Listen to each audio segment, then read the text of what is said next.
الحمدللہ رب العالمین والصلاة والسلام علی رسولہ الکریم وعلی آلہ واصحابہ اجمعین. اما بعد فاعوذ باللہ من الشیطان الرجیم. بسم اللہ الرحمن الرحیم. یا ایھا الذین آمنوا کونوا انصار اللہ. صدق اللہ العلی العظیم. ناظم اجتماع عام محترم لیاقت بلوچ صاحب اور جماعت اسلامی کی پوری لیڈرشپ، تمام کمیٹیوں کے سربراہان، ذمہ داران، میری بہت ہی قابل احترام ڈاکٹر عمیرہ طارق صاحبہ، سیکرٹری جنرل جماعت اسلامی حلقہ خواتین پاکستان، ناظمہ اجتماع سمینہ سعید صاحبہ اور ان کی پوری ٹیم، اور میرے میڈیا کے دوستوں، آپ نے پریزنٹیشن لیاقت بلوچ صاحب نے جو پیش کی اس کو دیکھا ہے، اور اس پریزنٹیشن کو صرف گلمسز کے طور پر دیکھنے کے نتیجے میں ہی یہ بات پتہ چلتی ہے کہ جماعت اسلامی اور اس کی تنظیم، اس کی آرگنائزیشن اور کسی بھی چیز کو حسن سے اور سلیقے سے کرنے کی صلاحیت الحمدللہ ہم یقین سے کہہ سکتے ہیں اور بربنائے تجربہ کہہ سکتے ہیں کہ اس سے بڑھ کر یہ صلاحیت پاکستان کی کسی پولیٹیکل یا ریلیجس پارٹی میں موجود نہیں ہے. آپ نے دیکھا کہ انہوں نے پچھلے چند دنوں میں 120 سے زیادہ میٹنگز کر کے تمام چیزوں کو سیٹ کیا ہے، اس لیے کہ یہ جو اجتماع عام منعقد ہونے جا رہا ہے یہ کوئی معمولی چیز نہیں ہے. یہ جو گریٹر اقبال پارک، اب جس میں بہت ساری اور چیزیں بھی شامل ہو گئی ہیں، یہ تقریباً 329 ایکڑ پر مشتمل یہ پورا علاقہ ہے. اور جو مجھے اب تک پتہ چلا ہے کہ انسانوں کے اجتماع کے حوالے سے، گیدرنگ کے لحاظ سے اس وقت تک کا جو سب سے بڑا اجتماع ہے وہ ترکی میں پچھلے دنوں منعقد ہوا ہے.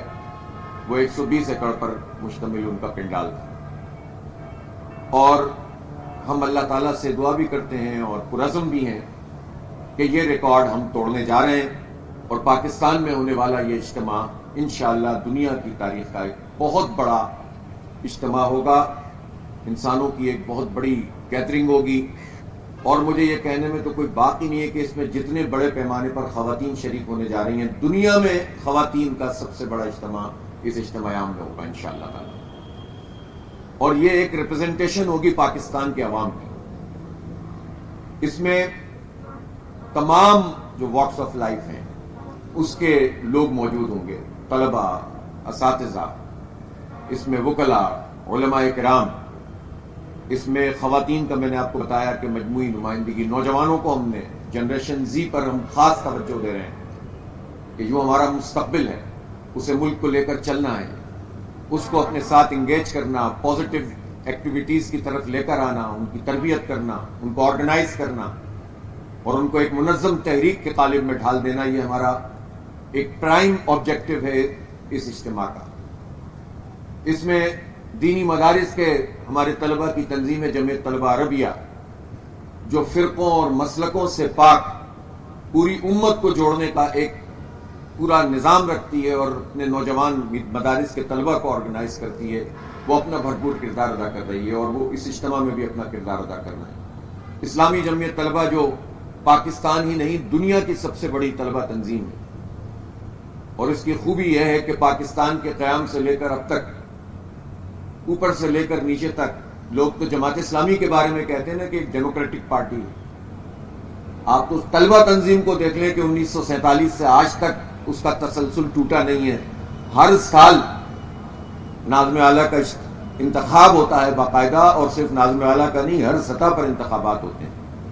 تو اگر ڈیموکریسی کسی کو دیکھنی ہے تو وہ جماعت اسلامی کو دیکھیں، اس کی سسٹر آرگنائزیشنز کو دیکھیں. ہمارے خواتین کا پورا یہ سیٹ اپ موجود ہے. اسی طرح وکلاء بڑی تعداد میں آئیں گے. بزنس کمیونٹی کو ہم نے خاص طور پر متوجہ کیا ہے، اور اس اجتماع عام میں میرا برانڈ پاکستان کا جو ہمارا پورا ایک ویژن چل رہا ہے اس کا ڈسپلے بھی ہوگا، بڑا پویلین ہوگا، بلکہ ہم عالم اسلام کے بہت سارے ممالک کے پویلینز اس میں بنا رہے ہیں. ہمارا پاکستان بزنس فورم، یہاں خالد عثمان صاحب اس کے سیکرٹری جنرل پورے پاکستان کے موجود ہیں، وہ اس کی سرپرستی کر رہے ہیں. ہمارے کاشف چودھری صاحب صدر ہیں، وہ اسلام آباد میں بہت سارے امور کو دیکھ رہے ہیں. اور اسی طرح ہماری جو اعجاز تنویر صاحب لاہور چیپٹر کے صدر ہیں، وہ ان تمام چیزوں کو آرگنائز کر رہے ہیں. اور بزنس کمیونٹی کے لیے ہم نے بزنس کمیونٹی اور صنعت کاروں کو ساتھ ملا کر جو ایشوز ہیں ان کو بھی آئیڈینٹیفائی کیا ہے اور ایک ایجنڈا باقاعدہ ترتیب دیا ہے جس میں ہم ریزولوشن آف اکانومی قرارداد معیشت انشاءاللہ یہاں سے پاس کریں گے. یہ جو حکومتوں کے نمبرز ہوتے ہیں اور اسٹاک مارکیٹ سٹے کی مارکیٹ جس کو بنا دیا ہے انہوں نے, اس کی بنیاد پر پاکستان کی معیشت کا فیصلہ کرتے ہیں یا اس کا اظہار کرتے ہیں. جو اصل ہمارے ایشوز ہیں اور جو ہماری اصل صورتحال ہے اور مستقبل میں ہمیں کیا کرنا ہے, اس لیے کہ یہ چیز بہت اہم ہے کہ وے فارورڈ کیا ہے. نشاندہی تو بہت سارے لوگ کر دیتے ہیں, جماعت اسلامی وے فارورڈ بتائے گی. اسی طرح ہم نے جو اس کا سلوگن رکھا ہے بدل دو نظام, یہ کوئی نعرہ نہیں ہے محض, بلکہ سچی بات یہ ہے کہ پاکستان جو اب 78 سال کا ہو چکا ہے, اس میں کس چیز کی کمی ہے. جہاں اتنے بڑے پیمانے پر یوتھ موجود ہوں, 25 کروڑ کی آبادی میں سے 80% 40 سال تک کی عمر کے لوگ, جس میں 70% تقریباً 30-32 سال تک کی عمر کے لوگ ہوں, جس کی جنریشن زی ہی 6 کروڑ سے زیادہ ہو, جس کے پاس الفا جنریشن بھی وہ بھی جو ہے وہ بھی ایک بڑی تعداد میں کروڑوں کی تعداد میں موجود ہو, اور اتنا بڑا اسٹف موجود ہو, اور اس پاکستان کی یہ صورتحال ہو کہ وہاں پر ہمیں کوئی سسٹم ہی نظر نہیں آتا. جس چیز پر نظر ڈالتے ہیں, جس شعبے کی طرف دیکھتے ہیں, یعنی جن ستونوں پہ ریاستیں قائم ہوتی ہیں, حکومتیں بنتی ہیں اور معاشرے چلتے ہیں, ان کے جس ستون پر ہم جاتے ہیں اور دیکھتے ہیں تو ہمیں لگتا ہے کہ ایک گلا سڑا سسٹم ہے جو چل رہا ہے. عدالتی نظام پاکستان میں آپ کسی جج سے پوچھ لیں, آپ کسی وکیل سے پوچھ لیں, کسی سابق جج سے پوچھ لیں, عوام سے پوچھیں گے تو ظاہر ہے عوام تو اپنی وپتا سنائیں گے کہ پاکستان کا موجودہ عدالتی نظام یہ گل سڑ چکا ہے اور یہ لوگوں کو انصاف فراہم نہیں کر رہا ہے.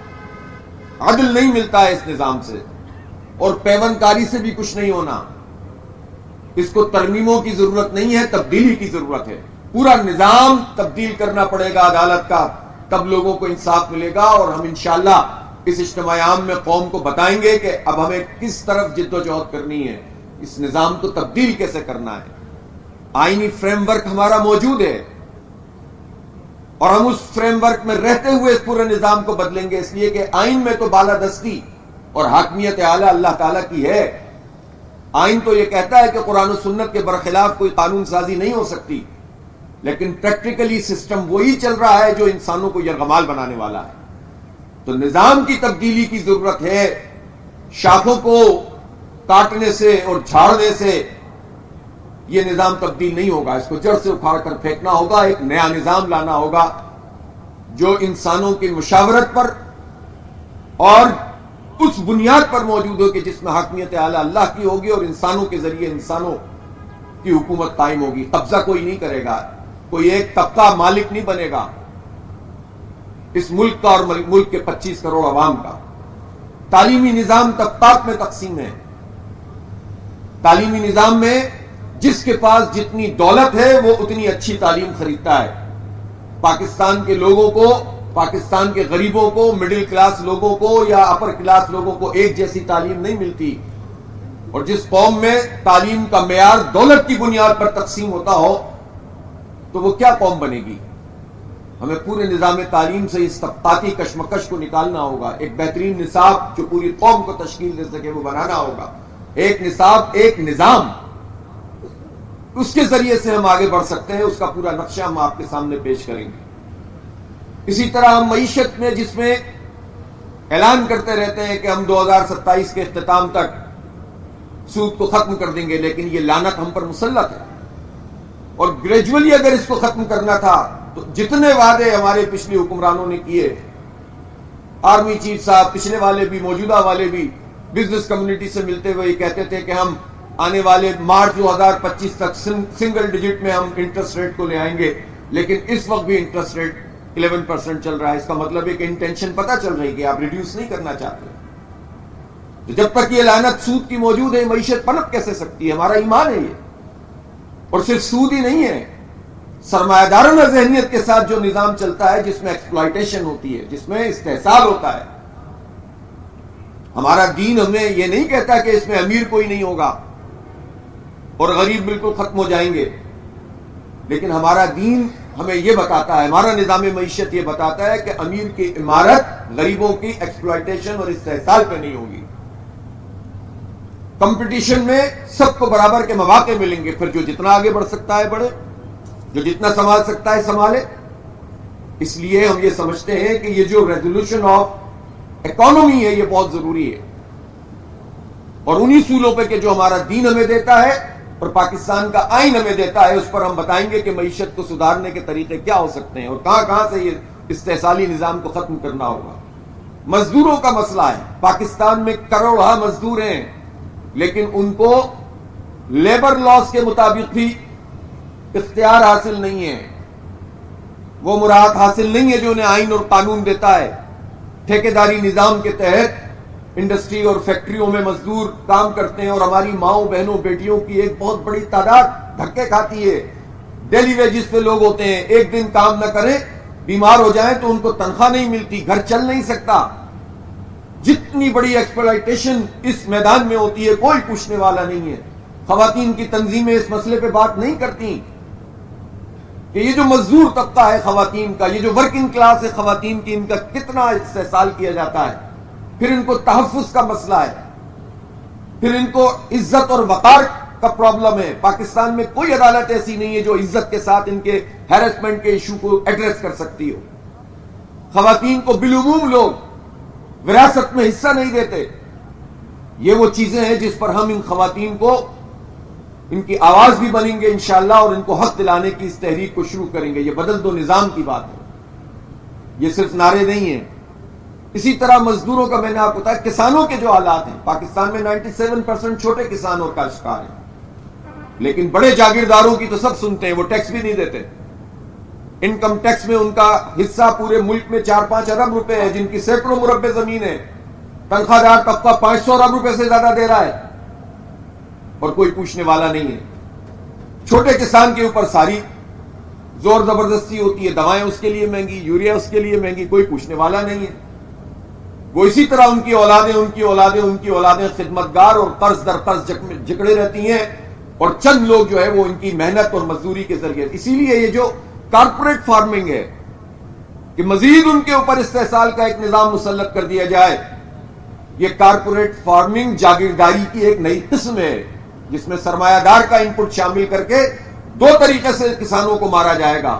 ہم کوآپریٹ فارمنگ کی بات کرتے ہیں، جس میں کسانوں کو مالک بنایا جاتا ہے، ان کو زمینیں دی جاتی ہیں، ان کو اختیار دیا جاتا ہے، وہ نسل در نسل غلام اور ملازم اور عاری اور کسان نہیں رہیں، بلکہ وہ مالک بنے اپنی زمینوں کے، اور اجتماعی جو ہے وہ نظام کے ذریعے سے سب کو نفع نقصان میں شرکت ہو، بجائے اس کے کہ کارپوریٹ سیکٹر میں ہزاروں ایکڑ زمین بڑے بڑے سرمایہ داروں کو دے دی جائے اور ان کے ذریعے سے کسانوں کو جو ہے ان کا استحصال کیا جائے. یہ ایک وائٹل چینج ہوگا، ایک بنیادی تبدیلی ہوگی جس کے ذریعے سے ہمارے ہاں معیشت اور ہماری زراعت آگے بڑھ سکتی ہے. تو یہ مختلف شعبے ہیں زندگی کے جس میں نظام کی تبدیلی کی ضرورت ہے، بجائے اس کے کہ اس میں ہم مختصر طریقے سے چند نعرے لگا کر لوگوں کو متاثر کرنے کی کوشش کریں. اور نظام یہ وہی انگریزوں کا بنایا ہوا بیوروکریسی کا نظام چل رہا ہے، جس میں افسر شاہی مسلط ہوتی ہے. ان کی جو ذہنی ساخت ہے وہ حاکموں والی ہے، وہ مالکوں والی ہے، اور قوم کو وہ غلام سمجھتے ہیں. انگریز نے ان کی یہ ساخت بنائی تھی. انگریز نے اپنی بیوروکریسی کو یہ سمجھایا کہ تم خادم ہو، قوم حاکم ہے. اور ہمارے ہاں جو جمہوریت اور ہمارے ہاں جو یہ افسر شاہی، اس کا مائنڈ سیٹ ایسا بناتے ہیں کہ تم حاکم ہو، قوم خادم ہے. یہی ملٹری اسٹیبلشمنٹ ہوتی ہے، یہی سول اسٹیبلشمنٹ ہوتی ہے، اور اس کے ذریعے سے یہ جاگیردار، ملٹری اسٹیبلشمنٹ، سول اسٹیبلشمنٹ اور سرمایہ دار، صنعتکار، ہر صنعتکار سرمایہ دار نہیں ہوتا.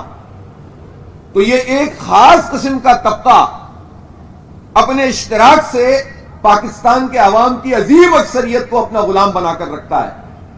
تو پارٹیاں بدلتی رہیں، چہرے بدلتے رہیں، زندہ باد مردہ باد ہوتا رہے، کوئی خاندان کی سیاست کرے، کوئی وراثت کی سیاست کرے، کوئی وصیت کی سیاست کرے، کوئی کلٹ کی پالیٹکس کرے، کوئی ذات کی سیاست کرے، کوئی ڈکٹیٹرشپ کے ذریعے نظام چلائے، یہ نظام چل نہیں سکتا جب تک کلیتاً اس نظام کو تبدیل نہ کیا جائے، ذہنیت کو نہ بدلا جائے، سوچ کو نہیں بدلا جائے اور اس سسٹم کو ریوائز نہ کیا جائے۔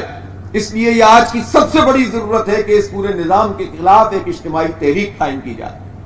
جماعت اسلامی پرامن سیاسی مزاحمت اس کی بنیاد پر چلتی ہے۔ پاکستان کی ضرورت اس وقت سب سے زیادہ اس بات کی ہے کہ کوئی ایسی پارٹی ہو جس میں ایک فرد سب کچھ نہ ہو، مشاورت کا ایک نظام ہو، کیپیبلٹی ہو، کیپیسٹی ہو کہ کچھ کر سکتے ہوں، ڈیلیور کرنے کی صلاحیت ہو، گڈ گورننس کے لیے جتنی صلاحیت چاہیے ہوتی ہے وہ آرگنائزیشن ہو۔ آرگنائز پارٹی ہی پاکستان کو اس وقت اس دلدل سے نکال سکتی ہے۔ بکھرے ہوئے لوگ، فرد کی بنیاد پر چلنے، خاندان کی بنیاد پر چلنے والی پارٹیاں صرف اشتہارات دے سکتی ہیں، ہماری قوم کے ٹیکسوں کا پیسہ فوٹو شوٹ پہ لگا سکتی ہیں، قوم کو کچھ نہیں دے سکتی۔ اس لیے جماعت اسلامی ہے جس میں ڈیڈیکیشن ہے، جس میں آنیسٹی ہے، جس میں خدمت کا ایک سفر ہے، جس میں تعلیم ہے، تعلم ہے، جس میں نوجوانوں کی تربیت ہے، ایشوز کو پازیٹو طریقے سے ہائی لائٹ کرنا اور اس کے اوپر اس کو لے کر چلنا، اور خاص طور پر نوجوانوں کو انگیج کرنا۔ پاکستان میں آج تک کون سی پولیٹیکل پارٹی ہے یا لوگ ہیں کہ جنہوں نے نوجوانوں کو اس سطح پر انگیج کیا ہو کہ آج ہمارے بنو قابل پروگرام میں 12 لاکھ نوجوان ہمارے لڑکے لڑکیاں اس میں رجسٹر ہو چکے ہیں، اور لاکھوں کے ہم نے ٹیسٹ لیے ہیں اور ان کی کلاسز ہوئی ہیں اور ہزاروں اس میں پاس آؤٹ ہوئے ہیں، اور یہ گیم چینجر پروگرام اب ہمارا اگلے فیز میں داخل ہونے جا رہا ہے۔ ہم 20 لاکھ بچوں کو ان کورسز سے گزاریں گے اور ان میں جو ایڈوانسمنٹ ہو رہی ہے اس سب کو اپنے اس پورے نصاب میں اکموڈیٹ کریں گے، ان کورسز میں ریوائز کریں گے ان تمام چیزوں کو، اور یونیورسٹی تک جائیں گے اور ڈگری پروگرام میں بھی، اور 100% فری۔